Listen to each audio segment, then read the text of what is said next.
Get out of my way, logistics. Lance Morrison's voice cut through the morning air as he shoved past the small woman struggling with her worn backpack. She stumbled, old boots scraping concrete at the NATO training facility, but steadied herself with quiet grace. The other cadets laughed, their morning entertainment. A woman who looked like she'd taken a wrong turn from the motor pool, standing among elite trainees. Seriously, who let the janitor in? Madison Brooks tossed her blonde ponytail, gesturing at the woman's faded t-shirt and scuffed boots. This isn't a soup kitchen. Olivia Mitchell said nothing. She picked up her backpack and walked toward the barracks. Her silence made them laugh harder. But in exactly 18 minutes, when that torn shirt revealed what was hidden beneath, every person in that yard would understand they'd made the biggest mistake of their military careers. Olivia had arrived in a beat-up pickup truck, paint chipped, tires caked with mud. Everything about her screamed ordinary. Wrinkled jeans, faded windbreaker, sneakers with holes. Nobody would guess she came from one of the wealthiest families in the country. No designer labels, just plain clothes washed 100 times. Her backpack held together by a single strap, boots impossibly scuffed. But it wasn't just appearance. It was her stillness. The way she watched the chaos like she was waiting for a signal only she could hear. Captain Harrow, head instructor, was a mountain of a man. He paced the yard, pointing at Olivia. You, what's your deal? Supply crew get lost. The group snickered. Madison whispered loud enough for all to hear. Bet she's here to check a diversity box. Olivia looked at Harrow, face calm. I'm a cadet, sir. Harrow waved her off. Get in line, then. Don't slow us down. At the evening mess, Derek Chun strutted over, dropping his tray with deliberate clatter. Yo, lost girl. This ain't a soup kitchen. You sure you're not here to wash dishes? The room erupted. Olivia paused, fork halfway to her mouth. I'm kink. Derek leaned in. Eat faster. You're taking up space real soldiers need. He flicked her tray, sending mashed potatoes across her shirt. The room howled, phones recording. But Olivia just wiped the mess methodically and took another bite. Physical training was brutal. Olivia kept pace, breathing steady, but her shoelaces kept slipping. During a sprint, Lance jogged beside her. Joe, srif this door. Your shoes giving up, or is that just you? Laughter rippled through the group. Olivia knelt, retied her laces. As she stood, Lance bumped her hard. She stumbled, hands hitting mud. You signing up to clean floors, or just planning to be our personal punching bag? Olivia got up, wiped her palms, and resumed running without a word. During break, Madison approached with fake concern. Olivia, right? Where are you even from? Did you win some contest to be here? I applied. Madison's smile tightened. But why? You don't exactly scream, elite soldier. Olivia leaned forward.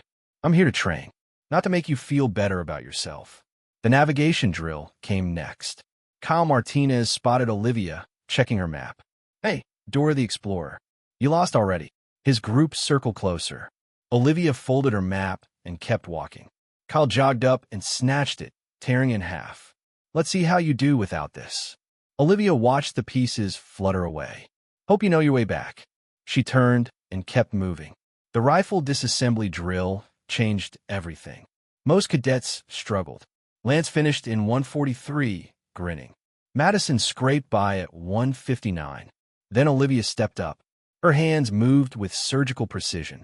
Pin out, bolt free, parts laid in perfect grid. 52 seconds. Not a single mistake. Sergeant Polk stared at the timer. Mitchell, where'd you learn that? Practice. A lieutenant leaned over. Her hands didn't shake once. That special forces steady. Lance scoffed. So, if she can clean a gun, doesn't mean she can fight. Whispers started. A few cadets began glancing at her, trying to piece together this puzzle. The terrain run was punishing, 10 miles, full gear. At the halfway mark, Madison nudged Olivia's elbow. Her foot caught on a rock, ankle twisting. Mitchell, Captain Harrow roared. Broke formation. Squad loses points. The group groaned. Lance turned, face flushed. Nice one, Mitchell. Real team player. Olivia didn't argue. She got back in formation and kept running, slight limp barely noticeable. 5 extra laps. Move. She completed every lap without complaint. When she finished, hands on knees, gasping, no one offered water. Madison tossed an empty bottle at her feet. Hydrate with air. Olivia picked it up, crushed it slowly, and dropped it in the trash. During night drill, Marcus Webb grabbed her rope and yanked it free. Oops, guess you're not cut out for this. Olivia knelt, picked up the rope, and started over. Marcus kicked dirt on her hands. Keep trying, princess. Maybe you'll get it done by morning. Olivia paused, looked up. You done? Her quiet intensity made Marcus laugh it off and walk away. Later, Marcus's barrier had come loose, costing his squad points. No one had seen Olivia near his section. That night, Olivia pulled an old photograph from her bag, herself standing next to a man in a black tactical jacket, his face deliberately blurred. She traced it with her finger, then tucked it away at approaching footsteps. Lance walked by. Better sleep tight, Mitchell. Tomorrow's the shooting range. The long-range shooting exam was make or break. 5 shots at 400 meters. 5 perfect bullseyes required or dismissal. Madison went first, missing 2 shots completely. Lance managed 4 hits, cursing. Then Olivia's turn. Madison whispered, but she can't even hold the rifle properly. Olivia settled into position. She didn't adjust the scope or test the wind. She simply aimed, breathed, and fired. 5 shots. 5 perfect hits. Dead center. No coincidental. The range officer blinked at the display. Mitchell. Perfect score. A colonel leaned forward. Who trained her? His aide shook his head. No information in her file, sir. Lance rolled his eyes. Lucky shots. But the range officer discovered Olivia's rifle had a misaligned sight, a defect that should have made accurate shooting impossible. She'd compensated perfectly by muscle memory alone. The officer shook his head. That's not luck. That's pure skill. The mess incident escalated tensions. Olivia was last in line. Food ran out. She sat at her corner table with an empty tray. Jenna Walsh spotted this opportunity. She walked over and dropped a half-eaten apple onto Olivia's tray. Here, can't have you starving. You need your strength for what exactly? Carrying our bags. The table burst into laughter. Cameras came out. Olivia looked at the apple, then at Jenna. Thanks. She took a slow, deliberate bite. Jenna's smile faltered. She'd expected tears, anger. Instead, this unnerving calm. Olivia finished the entire apple, core and all, set her tray aside, and stood. As she brushed past Jenna, her shoulder made the slightest contact, making the taller woman step back involuntarily. The combat simulation came next morning.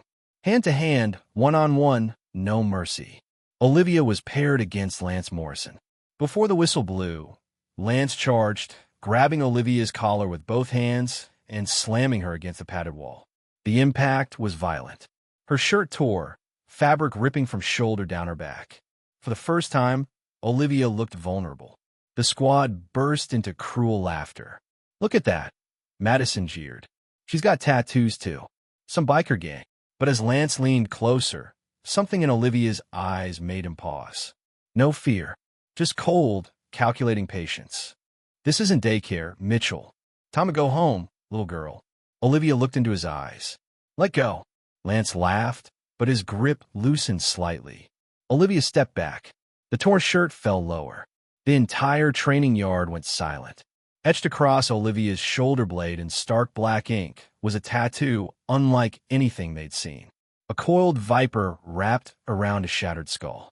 The serpent's eyes were hollow voids, fangs dripping venom. Laughter died. Phone stopped recording. Lance loosened his grip, staring. Colonel James Patterson stepped forward, face pale, hands trembling. Who gave you the right to wear that mark? The training ground held its breath. Olivia stood straight despite Lance, still gripping her shirt. I didn't ask for it. It was given to me by Ghost Viper himself. I trained under him for 6 years. The words hit like a physical blow. Patterson froze, then straightened and snapped a perfect salute. Officers stared. An aide whispered urgently, Sir, what are you doing? Patterson held the salute.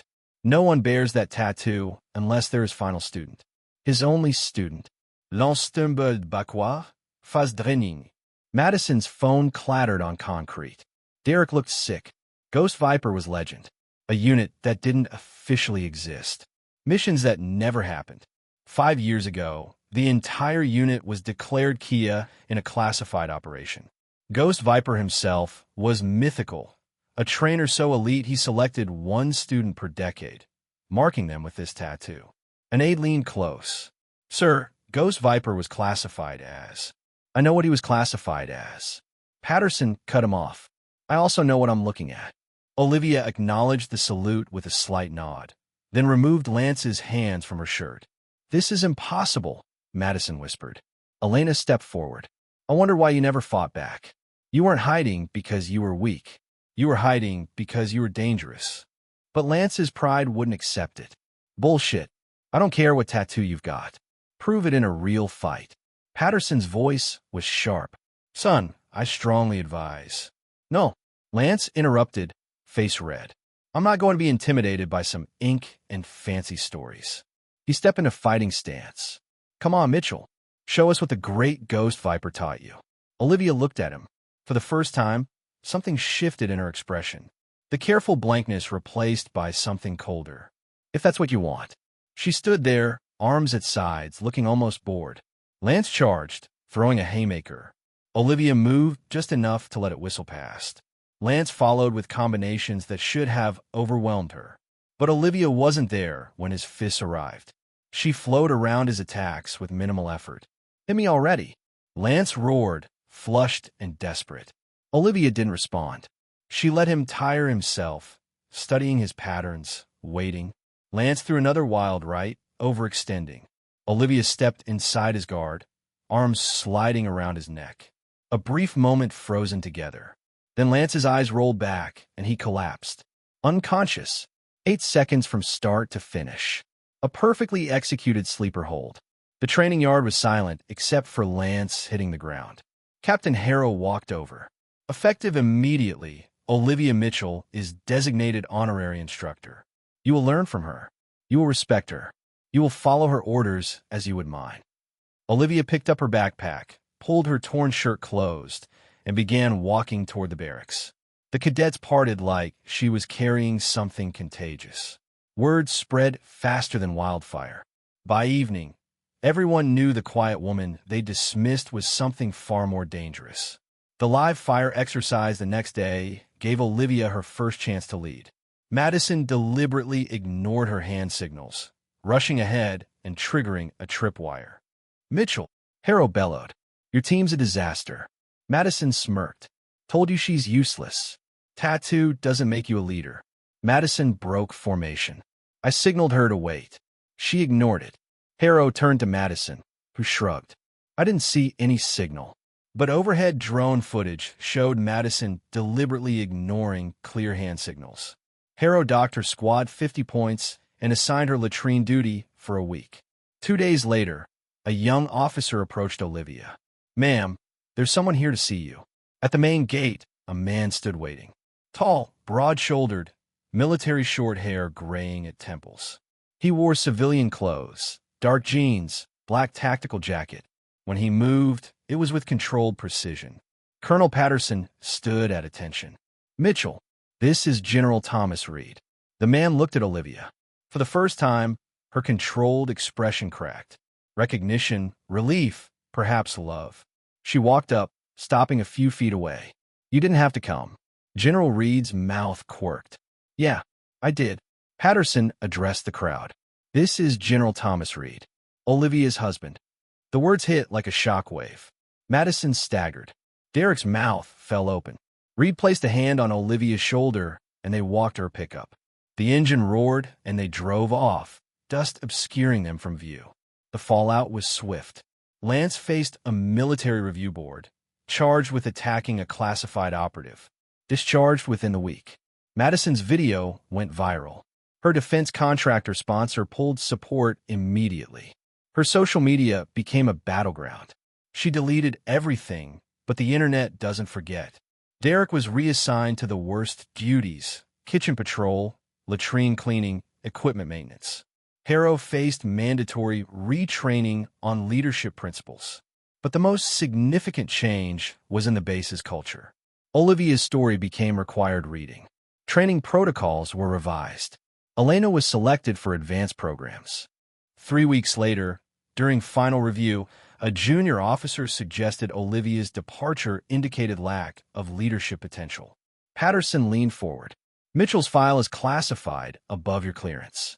He pulled out a sealed envelope marked with a black Viper emblem. "Her training evaluations from Ghost Viper himself. Read them if you want to understand what real excellence looks like." The officer opened it with trembling hands. His face went progressively paler. When he finished, he didn't speak for the rest of the meeting. Meanwhile, Olivia and Reed had disappeared. Some reports placed them at a remote Montana facility.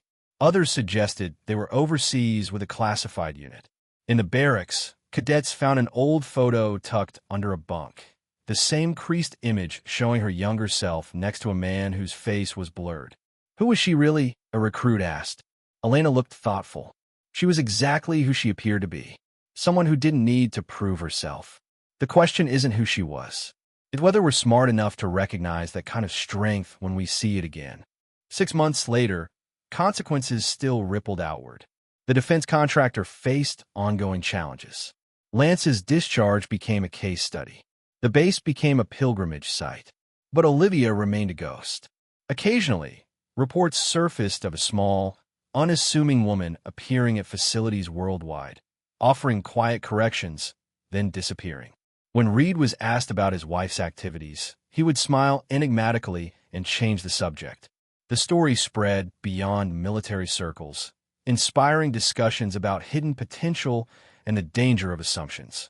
Years later, witnesses would tell the story to subordinates, children, anyone who would listen, not as revenge or comeuppance, but as a reminder that the most dangerous person in the room is often the one nobody notices. The training facility was forever changed. Old-timers would point out the corner table where Olivia sat alone, the ground where Lance fell, the spot where Patterson saluted. These became monuments to the idea that strength doesn't always announce itself. But the story wasn't over. 8 months later, an encrypted phone rang in a secure facility.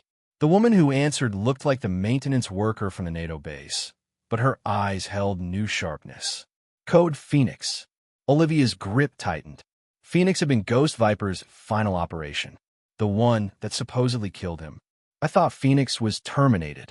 "So did we. But we intercepted communications. The target from the original mission. He's alive, and he knows about you." Olivia closed her eyes. She looked at Reed, who immediately understood their peace was ending. When 48 hours. The usual place. The line went dead. Reed walked over, expression grave, but unsurprised. "How long?" "I don't know. Maybe weeks, maybe longer. I'll make the arrangements." The phone rang again. A different voice. "Mitchell, this is Agent Sarah Chun, Defense Intelligence. We have a situation requiring your specific skill set. I'm listening." 3 deep cover operatives missing in Eastern Europe. Before they disappeared, they transmitted one word: Viper. Olivia's blood turned cold. "I need 48 hours to wrap up here. You have 24. This can't wait." The line went dead. Olivia and Reed stood together, understanding the woman who once hid as a maintenance worker was about to step back into a world where such deceptions were life and death. She walked to the window, looking at peaceful landscape. The past never stays buried, does it? Reed joined her, hand finding hers. "No, but maybe that's not always a bad thing. Maybe some ghosts are meant to be faced." As night settled, Olivia began mental preparation for returning to the world she'd tried to leave behind. She moved through their cabin with quiet efficiency, reaching for equipment stored in hidden compartments. False identities, encrypted devices, weapons cleaned and maintained despite hope they'd never be needed. Each item brought memories of missions that officially never happened. Reed watched her transform into something harder, more dangerous. The gentle softening of civilian life melted away, replaced by cold professionalism. She thought about the training base, about cadets preparing for final evaluations. Some had learned to see past appearances. Elena would carry that lesson throughout her career. Others had learned harder truths about consequences. But there would be new cadets arriving soon, fresh faces filled with the same arrogance. The cycle would repeat until someone came along to shatter their preconceptions again.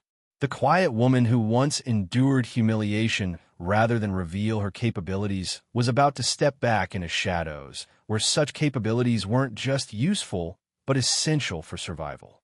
In classified briefings, analysts would describe her as a high-value asset. They would enumerate her skills, success rate, psychological profile. But they would miss the most important element, the hard-won wisdom from understanding what it felt like to be dismissed, overlooked, considered irrelevant. That experience hadn't been just an unfortunate chapter. It had been a masterclass in human nature. The cadets would never know how their story had ended, or begun all over again. But each would carry some piece of her lesson. In moments when tempted to dismiss someone based on appearance, perhaps they would remember the quiet woman with the torn shirt and black viper tattoo. Somewhere in Defense Intelligence files, a new operation was taking shape. One requiring someone with patience to endure mockery, strength to remain silent under pressure, and lethal skills that came with bearing the mark of the Black Viper. The missions would be different, stakes higher, enemies more sophisticated. But the fundamental challenge would remain: how to use others' assumptions about weakness as weapons against them. The irony wasn't lost on her that the qualities making her a target, small stature, quiet demeanor, unremarkable appearance, were precisely what made her invaluable as an operative.